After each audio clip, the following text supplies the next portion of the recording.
ખેડાના માતરના ખોડિયારપુરામાં કેનાલમાં ગાબડું પડ્યું। કેનાલમાં મોટું ગાબડું પડતા 1000થી વધુ વીઘા જમીનમાં પાણી ફરી વળ્યા। સિંચાઈ વિભાગને વારંવાર રજૂઆત કરવા છતાં કાર્યવાહી ન કરી હોવાનો ખેડૂતોનો આક્ષેપ છે। સિંચાઈ વિભાગ દ્વારા કેનાલની મરમ્મત ન કરાતા ગાબડું પડ્યું છે અને ડાંગરના પાકમાં આ પાણી ફરી વળ્યું છે, જેના કારણે ખેડૂતો ચિંતિત બન્યા છે। માતર તાલુકા પંચાયત સભ્ય ખેડૂતોની વહારે આવ્યા છે અને તાત્કાલિક અસરે ગાબડું પુરાવવા અને પાણીના નિકાલની વ્યવસ્થા કરવા માટે કામગીરી હાથ ધરવામાં આવી। ખેડૂતોના પાકને વ્યાપકપણે નુકસાન છે અને ખેડૂતોએ પોતાના ઘરેણા ગીરવે મૂકી ડાંગર રોપી હતી। વેચાતું ધરું લાવી ડાંગર રોપી હતી, પરંતુ તેના પર પાણી ફરી વળ્યું।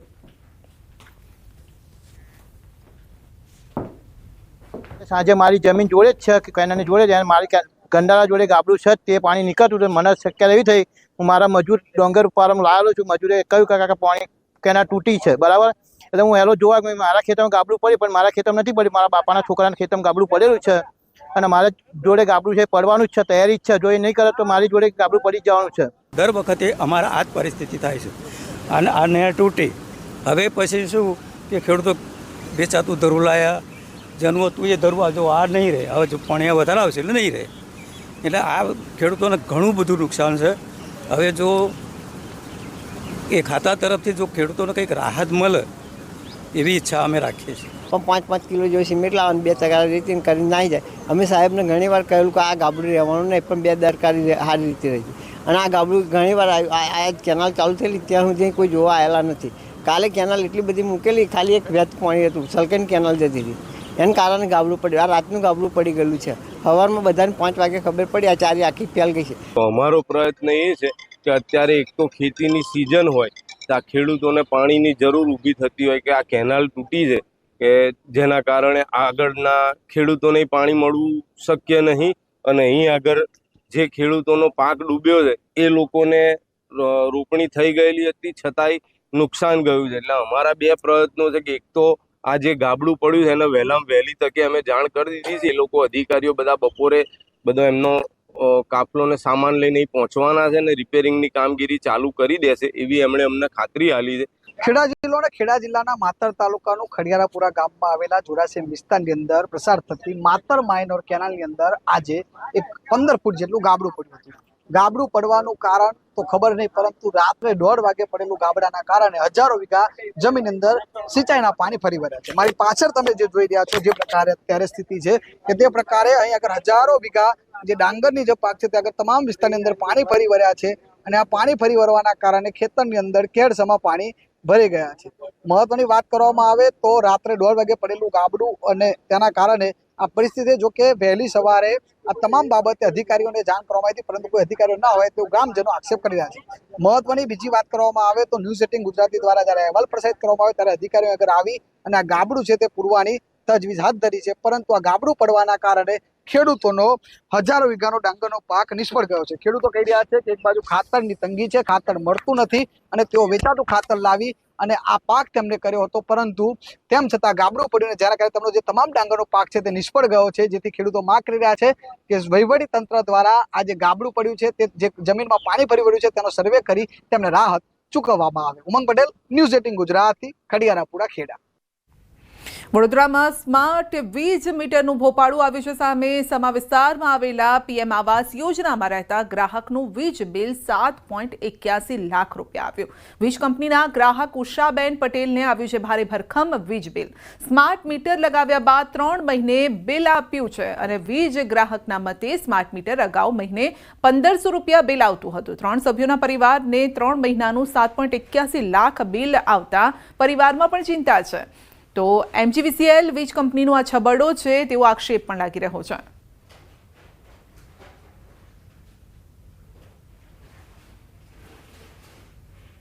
અમુક બિલ આવે માણસને તો માણસને એટેક બી આવી શકે। વિરોધ કર્યો પણ સાહેબો આવીને સમજાવવા લાગ્યા કે એટલું બધું બિલ નહીં આવે। હા, અમારે એવરેજ બિલ 1700 થી 2500 આવે છે। તો હવે શું લગાવી તો દીધું, લગાવી તો દીધું, પણ હવે એ લોકોને અમે કમ્પ્લેન તો લખાઈ છે, હવે શું જવાબ આવે છે એના પર ને પછી આગળ કાર્યવાહી કરવી પડશે। બીજું સવારે મને આજે મેલ મળ્યો છે મેલથી મેં ચેક કર્યું તો એમાં 7,81,000 હતું. પછી મને લાગ્યું ખોટું છે આ બિલ, એટલે મેં MGCLની સાઇટ પર કન્ઝ્યુમર નંબર નાખીને જોયું તો એની પર પણ મને આ જ બિલ જોવા મળ્યું. એટલે કસ્ટમર કેરમાં કોલ કરે, કસ્ટમર કેરમાં મને કીધું કે આ જ બિલ છે તમારું. એટલે પછી મેં કીધું કે આ ખોટું છે, તો એમને કમ્પ્લેન લીધી છે. હવે કમ્પ્લેનનો શું જવાબ આવે છે એનો વેઇટ કરીએ. તો ગ્રાહકના આક્ષેપ બાદ MGVCLનો સ્વીકાર છે કે માનવીય ટેકનિકલ ભૂલના કારણે આ છાબરડો થયો છે. સમા સબ ડિવિઝનલ કચેરીના નાયબ ઇજનેરે ખુલાસો કર્યો છે. ગ્રાહકનું હકીકતનું બિલ 5,000 રૂપિયા છે. ગ્રાહકને હજુ વીજ બિલની કોપી મોકલાઈ નથી. બિલમાં સુધારો કરીને ગ્રાહકને મોકલવામાં આવશે. 7.81 લાખનું જે ઉષાબેનનું જે બિલ આવ્યું છે એના માટે અહીંયા અત્રેની કચેરીએ તપાસ કરી છે. એમાં ટેકનિકલ એરરને કારણે રીડિંગમાં મિસમેચને કારણે આ બિલ બનેલું છે અને એની એ મેસેજ આવ્યો એ પહેલાંથી જ અહીંયા અત્રેની કચેરીએ એ લોકો તપાસ કરી અને એનું યોગ્ય રીતે એને કેલ્ક્યુલેશન કરીને એમનું બિલ જે છે એ અહીંયા સુધારામાં મૂકી દીધેલ છે અને એનું સુધારા કર્યા બાદ આશરે 5,000 જેટલું બિલ થાય છે ભરવાનું અને એ બિલ એમને સુધારીને ત્યારબાદ જ ઇસ્યુ કરવામાં આવશે. અત્યારે જે મેસેજ જે થયો છે એ સિસ્ટમ જનરેટેડ લોડ થયો છે, પરંતુ એના તપાસ કર્યા બાદ બિલ ઇસ્યુ કરવામાં આવ્યું નથી અને સુધારા કર્યા બાદ જ એને બિલ ઇસ્યુ કરવામાં આવશે. હવે સરકારી કચેરીમાં અરજદારોના ડોક્યુમેન્ટ પણ સુરક્ષિત નથી. લગ્નની નોંધણી માટે આપેલા આધાર કાર્ડનો ઉપયોગ શૌચાલય બનાવવામાં કરાયો છે. અંકલેશ્વર નગરપાલિકામાં લગ્નની નોંધણીના અપાયેલા આધાર કાર્ડના આધારે સંખ્યાબંધ શૌચાલય બનાવ્યા હોવાનું કૌભાંડ સામે આવ્યું. લગ્નની નોંધણી માટે અરજદારોએ રજૂ કરેલા દસ્તાવેજોનો ગેરકાયદેસર ઉપયોગ કરી શૌચાલય કૌભાંડ આચરવામાં આવ્યું હોવાનો આક્ષેપ છે. જિલ્લાના અનેક તાલુકામાં શૌચાલય યોજનાનું કૌભાંડ સામે આવ્યું છે અને સમગ્ર કૌભાંડનો RTIમાં ખુલાસો થતા ભોગ બનનારમાં પણ રોષ છે. કૌભાંડ મામલે નગરપાલિકાના પ્રમુખે કહ્યું છે કે આ મામલે મને કોઈ જાણ નથી. ફાઇલ મંગાવીને તપાસ કરવામાં આવશે. આ ખોટો ઉપયોગ કરેલ છે. મેં મારા લગ્નના સર્ટિફિકેટ માટે જે તે ડોક્યુમેન્ટ આપ્યા હતા એમાં નગરપાલિકાએ જે આનો ભ્રષ્ટાચારમાં ઉપયોગ કર્યો છે તેને હું સખત શબ્દોમાં વંખોળું છું. આધાર કાર્ડ એવી રીતે એ લોકોએ લાવ્યા કે જે તે સમયે જેમણે લગ્નનું રજીસ્ટ્રેશન કરાવવા માટે નગરપાલિકાની અંદર આધાર કાર્ડ આપવામાં આવેલો હતો, એ આધાર કાર્ડનો દુરુપયોગ કરવામાં આવેલો છે. આ લોકોને ખબર પણ નથી અને એ લોકોના ઘરે બનેલું પણ નથી. એને વિશે મને એટલી કઈ જાણ નથી. એનો ફાઇલો મંગાવીને હું જોવડાવીશ ને ચેક કરાવું. બુલેટિનમાં આગળ વધીશું નાનકડા બ્રેક બાદ.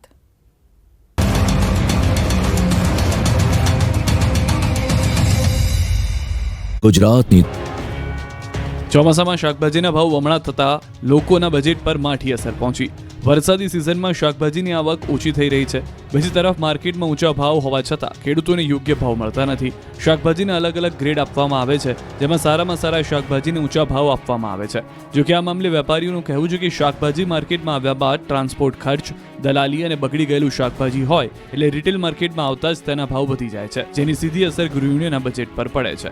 ખેડૂત ડાયરેક્ટ ત્યાંથી લઈને આવે, એમના ત્યાંથી પોટકા બાંધીને થેલીઓમાં એવી રીતે શાક લઈને આવે છે. અહીંયા લાઈન પછી ખોલીને જેમ કે 5